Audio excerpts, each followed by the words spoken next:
All right, what's going on, guys? It's Vince, and I wanted to make you guys a quick solo corp guide. I saw a couple people asking what the meta nowadays is for solo corp, so we're gonna go over it. It's honestly not that bad. It's just a little gear locked on occasion. So if you're a Iron Man who wants to solo some corp, or a main that wants to do some solo corp, this will be the guide for you. I'm also going to talk about what you can substitute gear wise and what you can't. So starting off, you are going to need 4 main items: the Dragon Warhammer, which you can upgrade to an Elder Maul if you have one, and that's not optional. You need one of the two. A Bandos God Sword, just straight up. You can't upgrade or downgrade. You need the Bandos God Sword. The Arc Light, you can upgrade to an Ember Light if you have one, but otherwise just bring an Arc Light. And then your best stab weapon, ideally some sort of spear. So I have the Zami Hasta on screen, but I use a Noxious Halberd on stab. So you could use an Osmumpton's Fang, Dragon Spear, but preferably you are going to want some sort of like Zami Hasta, Zami Spear, Fang, or Noxious Halberd. One of those 3 is pretty good. So starting off, you're going to want a couple items that give you crush bonus. That way it's easier to land your Dragon Warhammer. So I have the Tyrannical Ring here, the Mythical Cape, and my Zombie Helmet. If you don't have a Tyrannical Ring because you're an Iron Man or you don't feel like buying one as a main, you can bring like an Ultor Ring or a Berserker Ring. But if you want to go the extra mile and give yourself that crush bonus, bring a Tyrannical Ring. For the Zombie Helmet, the next best upgrade is an Inquisitor's Helmet. So a little bit more expensive. If you don't have one, you can wear a Dwarven helmet as well if you're an Iron Man and you don't have the zombie helmet yet, or you don't feel like grinding it out. But if you don't really care about the crush bonus, just bring your best in slot melee. So, and then the mythical cape is there as well. But if you want to bring an infernal cape, a fire cape, or an obsidian cape, I guess you could do that as well. Gloves and boots. Again, you can downgrade the primordial boots to dragon boots, or the ferocious gloves to barrows gloves. And then if you have an Elder Maul, you're not going to have an offhand. But for the Dragon Warhammer, I have a Dragon Defender. Haven't gotten my Avernic yet. Pulled a Scythe. Haven't gotten the Avernic. So I have a Dragon Defender for now. But even if you have like a Rune Defender, you technically can still make it work. So from there, when you're done using your Dragon Warhammer specs, which we're going to get into in a minute, you're going to put on a helmet, cape, and ring swap. There we go. Okay, you're gonna bring a helmet, cape, and ring swap. I have the Ultor ring instead of the Tyrannical ring, my Infernal cape instead of my Mythical cape, an Oathplate helm instead of the Zombie helmet, and an Ember light instead of the Dragon Warhammer, because you're gonna Ember light or Arc light spec it. So that's gonna be your setup as well. So it's basically best in slot melee, but you're going to wear mage defense armor. So if you have full Masori, bring the chaps and the leather top, and then just bring a melee helm. If you have full carols, bring the leather top and the chaps. And if you don't have carols, bring your best dragon hide. So it could be black, blue, red, green. Green is going to be a little bit more rough because it doesn't give you as much mage defense, but you can use any sort of dragon hide as well. You just want your body and legs to be mage defense. So from there, once you finish with your Emberlight specs, you just need your God Sword. So same armor setup, best in slot melee with the mage defense top and legs, but you're going to be God Sword specking it down. So once you finish the God Sword spec, you're going to bring your stab weapon out. So I have the Noxious Halberd, but like I said, the Zami Hasta works perfectly. You can wear a defender with it. But if you have a Zami Spear, a Osmumpton's Fang, or like even I think a Dragon Spear would even work if I'm not mistaken. So I would personally, especially if you're an Iron Man, or I guess if you're a main as well, I would go for like a Zami Spear at the bare minimum. But if you want to try it out with a Dragon Spear because you haven't gotten that yet or haven't gotten around to it yet, be my guest and let me know how it goes. So I'm going to swap my gear back to the start. Again, you're going to be using Crush at the start. But the method is pretty easy. I actually marked it on a tile here for the numbers so I don't forget. But you're got the numbers are 3, 7, and 400. And basically what that means is the Dragon Warhammer is going to be 3 specs.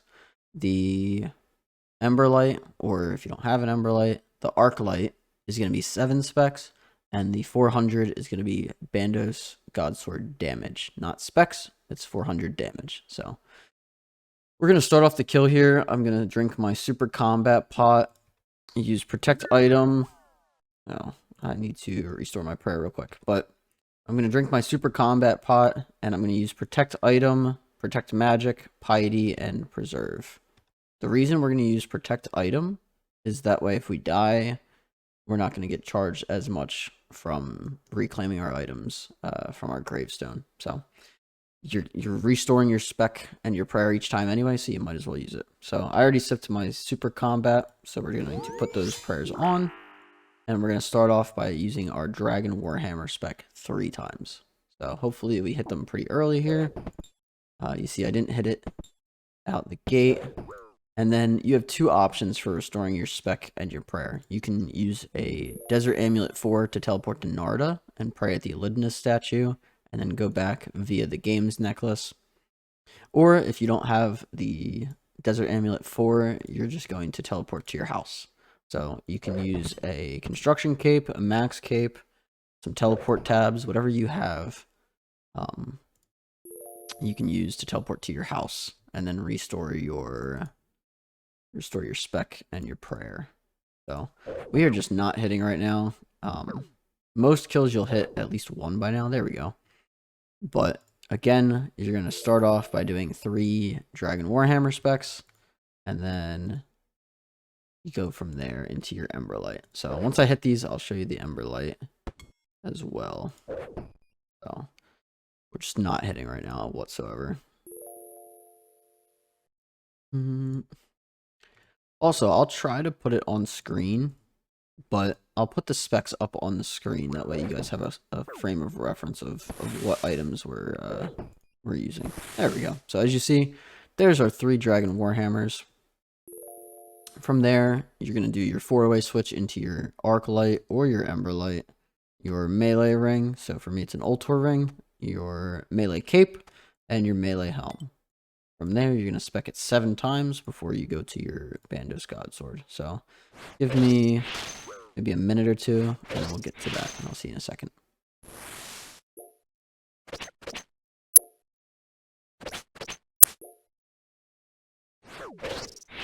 Alright, there's the 6th spec and the 7th spec.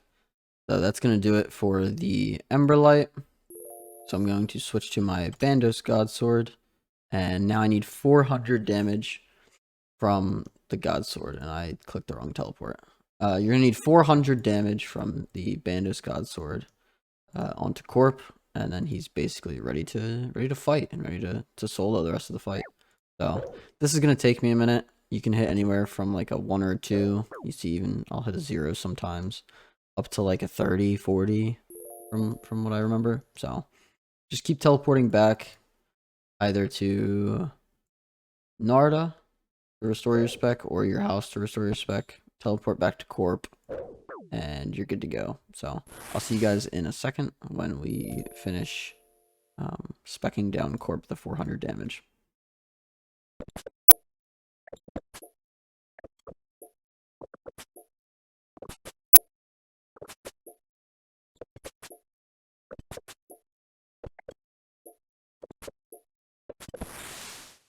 Alright, and we're sitting at 382 damage right now, so a couple more specs and we should be hitting 400 here, either this one or the next one, hopefully.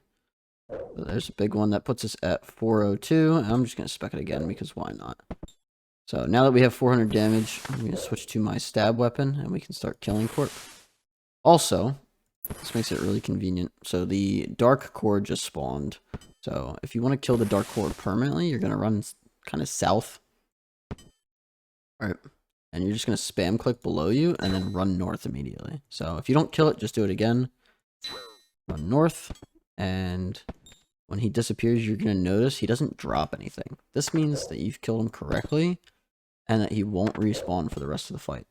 If you don't kill him correctly, you're going to get ashes on the ground, and he's going to respawn at some point. So that's how you kill the dark core, and now I can basically just sit here and stab Corp until they die. So the only real thing you gotta worry about now is keeping your prayer up. I'm gonna take off protect item. I'll leave preserve on just because why not? But just maintain your prayer and keep a thrall active if you brought thralls. So other than that, you're free to just kind of sit here. I mean, you can text, you can watch a YouTube video. If you're watching a movie, you can just chill out and watch a movie. But you see, I don't have to do anything. I don't have to dodge mechanics. He's not going to hit you. I mean, maybe a little bit here and there. But his stats are just so low that you can basically just sit here and stab him. So I'm going to let this kill, fast forward a little bit, and then I'll catch you at the end when we kill Corp. So I'll see you in a second.